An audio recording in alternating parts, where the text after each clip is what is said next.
Welcome back to another episode of Positive Solutions for Life. I'm your host, Peggy Meyer. Over the last few months, I've been thinking a lot about purpose, especially living on purpose.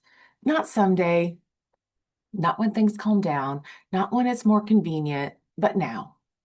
Today, I want to share with you my summary of the book, Make It Count. Live Your Life on Purpose by Amy Wienands. And this book is exactly what the title says. Make it count. It's a wake-up call. It asks us a bold question. Are you actually living your life on purpose, or are you just reacting to it? So let's dive in. Amy starts by talking about dreams. She shares a time when she drove past a cemetery with a fresh coat of fallen snow, and she thought, how many dreams are buried in that cemetery? I want you to really sit with this thought for a moment. How many dreams are buried because someone never acted on them? I get it. Life moves fast. We blink and the seasons change. Kids grow up, careers shift, years pass by. And sometimes we quietly tell ourselves, I'll do that later. I'll do that someday. Someday when things settle down, when the kids are in school, when they graduate, when I feel more confident, someday when I have more time. Amy says someday isn't a day of the week. If we're waiting for someday, we'll wait forever. Your future self is shaped by your daily habits today. It's not the big dramatic moments. It's the micro commitments, as Amy calls them. It's the promises you keep to yourself. It's showing up on the boring, mundane days. It's doing the thing when no one is watching and no one is cheering you on. But your future self will thank you. It'll thank you for showing up and doing the work day in and day out, doing the little things consistently over time. Because transformation doesn't happen in one breakthrough moment. It happens in daily discipline. Transformation happens from the inside out. We need to master the inner mental game first before anything changes on the outside. It starts internally with belief, with clarity, with decision. Sometimes we don't want to make a decision. We don't want to do the thing or even get out of bed.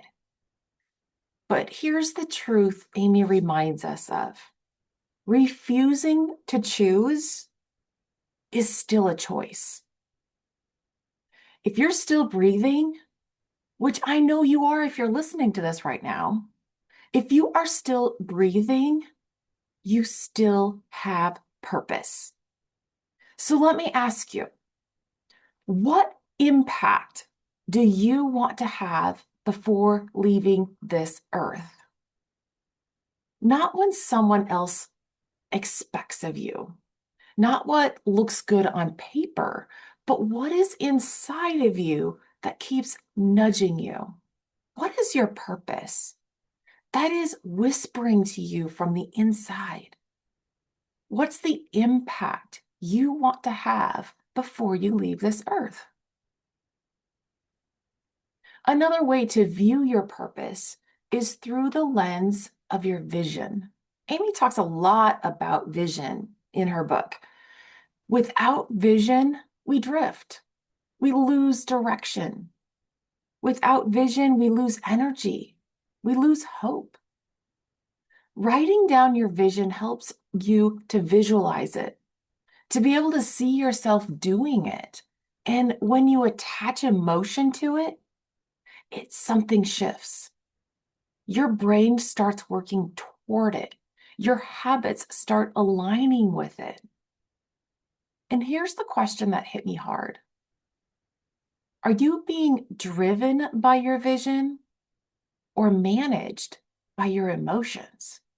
Oof, that one can hit hard because emotions are real, but they're not always reliable or factual. And if we only move when we feel like it, we'll never build the discipline necessary to become who we're called to be. We will be a ship with no sail, no rudder, just going where the wind goes, where the wind blows us. Our feelings and emotions, where our feelings and emotions take us. So, what decisions will we have to make in order to do what is necessary to do the little things day in and day out to accomplish our vision, to make an impact, to see our dreams fulfilled? So, in order to take steps towards our vision, Amy stresses the importance of and power of your morning routine. How are you starting your day?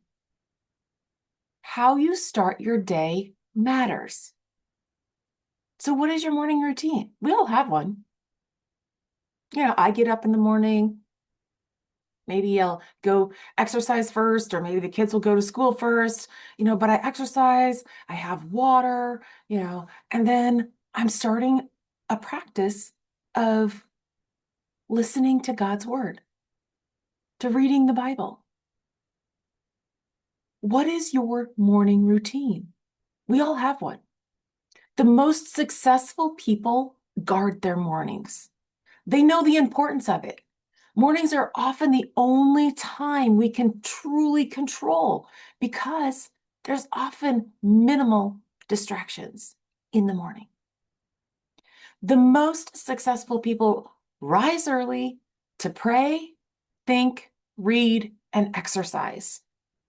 And Amy adds to this by visualizing you obtaining your goal, your vision, your future self, to express gratitude in the morning and thank God that He woke you up, that you have breath in your body, and you can ask Him for wisdom and direction throughout your day to get you through your day.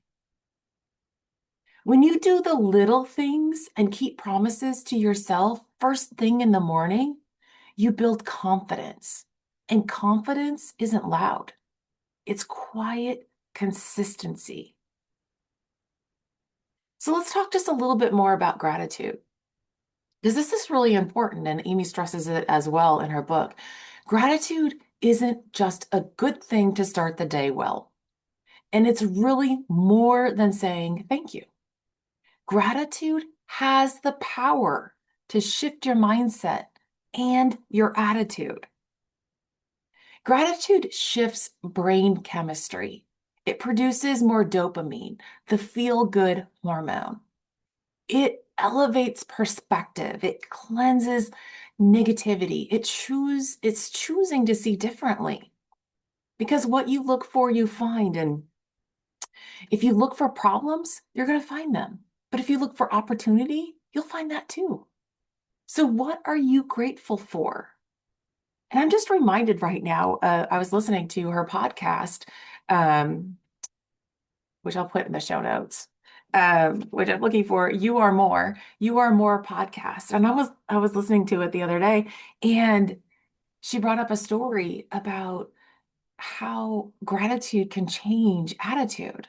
So she's got twins, a girl and a boy, and the boy just came out and she was taking them to school, and he was a grouch, like Oscar the Grouch, everything grumpy, nothing good. So she's like, whoa, if she doesn't help have him change this attitude this morning, he's going to have this all day long. So on the way to school, she's trying to get him to switch his attitude by posing the question, hey, what are you grateful for today? And he wouldn't say anything. So she moves on to her daughter, and she lists off, things that she's grateful for. And by the time they got to school, he finally started, I'm grateful for, and he started doing a few things. And The last thing he said was, I am grateful I have breath in my body. I know that he got that from his mom, Amy, but it totally shifted his attitude from being Mr. Grouch to getting out of the car and being happy and smiling on the way into the school.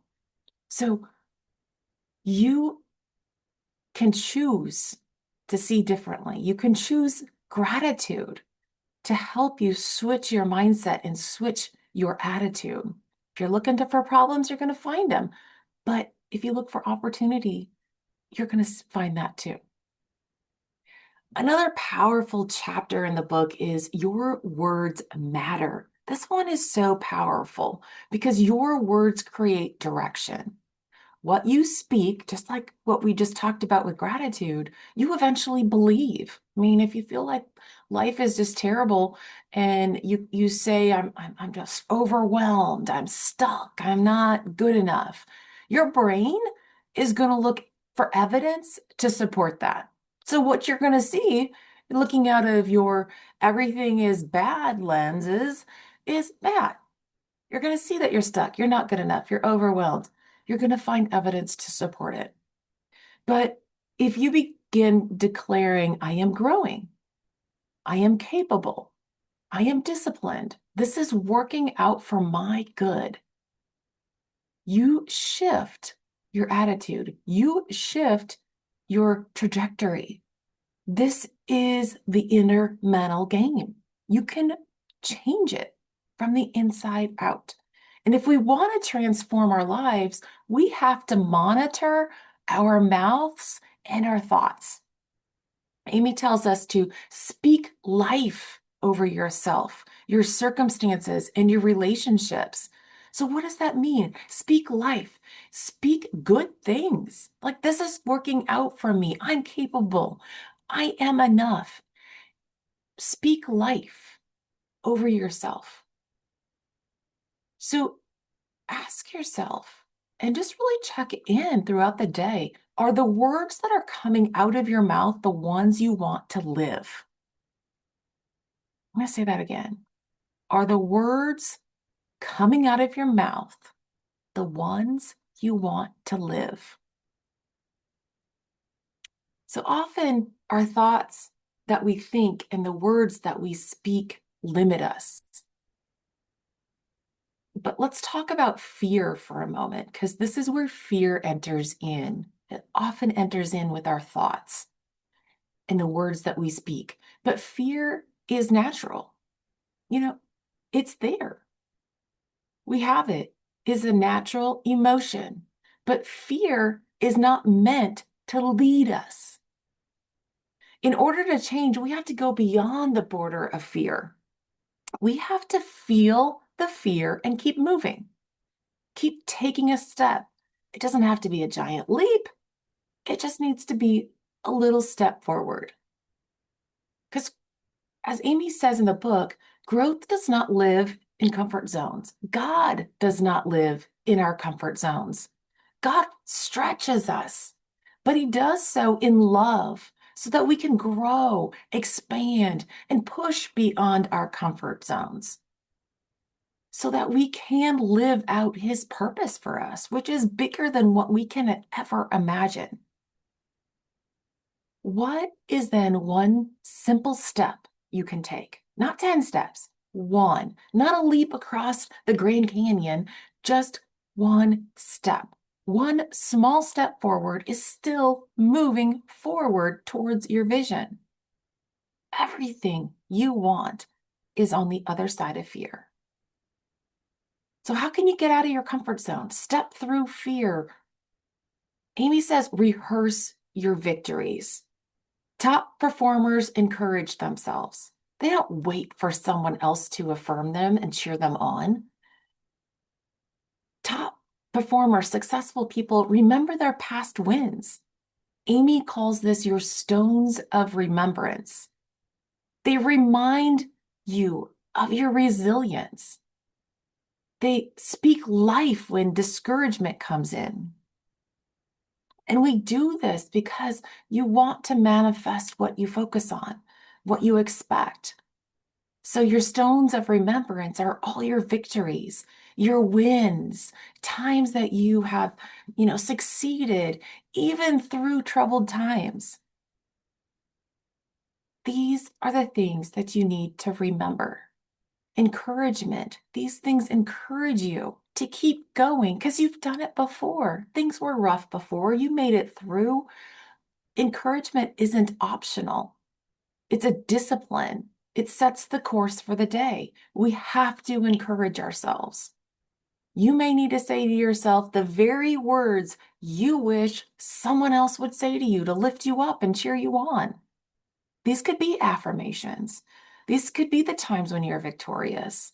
And sometimes when life has you questioning, the most powerful thing you can declare is, this is happening for me, not to me.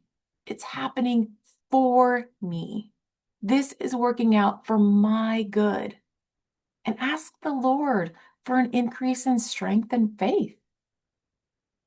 He will provide. So the last thing I want to talk about from Amy's book, Make It Count, is something I really deeply believe as well. True wealth is about the depth of your relationships, the connection you have with others. It is often said that it is more about who you know than what you know. It's networking. We are social beings. We need other people. The quality of your life is tied to the quality of your relationships. Success without connection is empty. If you want things to change in your life, you need people. You need to be around people. You need to get to know and connect with people. It is also said that you are a reflection of the 5 people you spend the most time with. So ask yourself, who are the people in your life? And are they calling you to be higher, to be a better person? Do they challenge you and support you? And equally important, what kind of friend are you? Are you the kind of friend others want to be around? To have a friend, you need to be a friend. Invest in personal relationships. Spend time with people in real life, not just over your phone or over Zoom. And if you don't currently have the friends you want, ask God to bless you with the relationships you're seeking. He knows who they are. He will help put them in your path. So at the heart of this book is the truth. You are more. And becoming fully you is not selfish. It's powerful. When you become who you were created to be, you give others permission to do the same. Most people live their lives as who they think others think they should be. But what if you lived as who God already created you to be? What would that be like? That takes courage, yes, discipline, yes, vision and faith, yes, but it will change your world. You will step into who you are meant to be because you are more. So today I want to leave you with this. If you woke up with breath in your body this morning, you have purpose. You have impact left to make. You have growth left to experience. You have influence left to give. Don't drift. Don't wait. Don't bury the dreams that are inside you. So thank you for spending this time with me today on Positive Solutions for Life and listening to my book summary of Make It Count by Amy Wienands. If this episode encouraged you, share it with someone who needs the reminder that their life matters and their purpose is still unfolding. And until next time, keep mastering your mindset, strengthening your heart, and living life on purpose. Make each day count.